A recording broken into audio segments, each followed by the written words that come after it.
नमस्कार, मी पंजाब डाऊन महाराष्ट्रातल्या शेतकऱ्याला अंदाज देणार आहे। आज आहे 15 जून 2025। राज्यामध्ये आज 15, 16, 17, 18 दररोज वेगवेगळ्या भागात सरी येणार आहेत, म्हणून हा अंदाज लक्षात घ्यायचा।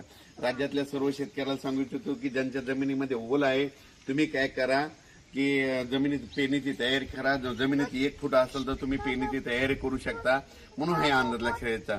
पण राज्यात सांगायचं झालं तर दररोजच वेगवेगळ्या भागात पाऊस चालू राहणार आहे, म्हणून हे अंदाज लक्षात घ्यायचा।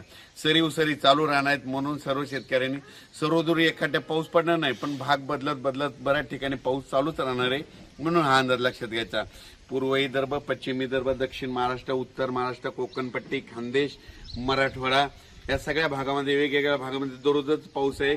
एकदम पाऊस काय उघडणार नाही, त्याच्यामुळे काही चिंता करायची गरज नाही, म्हणून पेरलेला देखील तुमचा उगवणारच आहे, म्हणून हा अंदाज लक्षात घ्यायचा।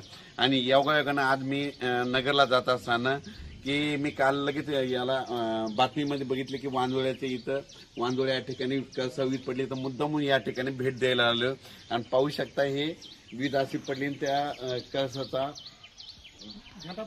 झेंडा याचा दुसरा देखील व्हिडिओ, त्याचा जे ध्वज होता याच्यावर लावले मंदिरावर जे ध्वज लावलेला होता ते देखील जळाला, पाहू शकता। खूप शेतकऱ्याचे फोन येईल तर पेरणी करावं का नाही, तर मी सर्व शेतकऱ्याला सांगू इच्छितो शेतात कुदळ घेऊन जा, जमिनीमध्ये 1 फूट असेल तर तुम्ही पेरल्याच्या नंतर उगवतात म्हणून हे तुम्ही तुमचा निर्णय घ्या, पेरू शकता। पाऊस तर येणार आहे, पावसाचं काम करतो।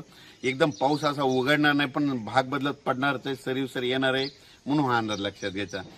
परत एक माझी सर्व शेतकऱ्याला विनंती की आता जे म्हणजे आज 15 जून पासून जे पाऊस पडणार आहे तर त्याच्यामध्ये विजेचं प्रमाण जास्त असणार आहे, वारं सुटणार आहे। माझी शेतकऱ्याला विनंती, विजा कडकडत असताना झाडाखाली थांबत जाऊ नका, आंब्याच्या झाडाखाली थांबत जाऊ नका, लिंबाच्या झाडाखाली थांबत जाऊ नका, नारळाच्या उंच झाडाखाली थांबत जाऊ नका, पाण्याच्या टाकीखाली थांबत जाऊ नका, मोबाईल टावरला हात लावून उभा राहू नका, लोखंडी पोलच्या बाजूला उभा राहू नका।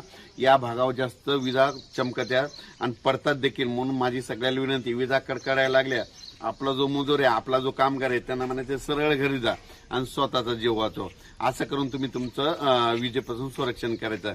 अचानक वातावरणात बदल झाला तर उद्या एक लगेच मेसेज दिला जाईल। धन्यवाद।